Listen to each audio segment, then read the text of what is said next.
আজকে মা মনসার পুজো, তাই আমি সকালে উঠে বাড়ির সব কিছু কাজ করে নিয়েছি, কারণ মায়ের শরীরটা ভালো না 1 বছর ধরে।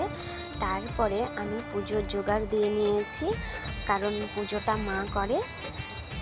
মা, বাবা, আমি, বোন সবাই মিলে পুজোটা করে নেব, কারণ আমরা সাদা পুজো করি, আমরা কোনো বলি দেই না।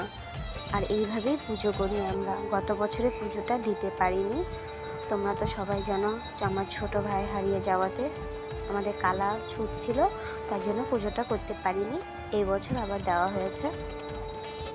তো তোমরা সবাই প্রণাম করে নিও, আর বলো পুজোটা কেমন হয়েছে, কমেন্ট করে অবশ্যই বলবে।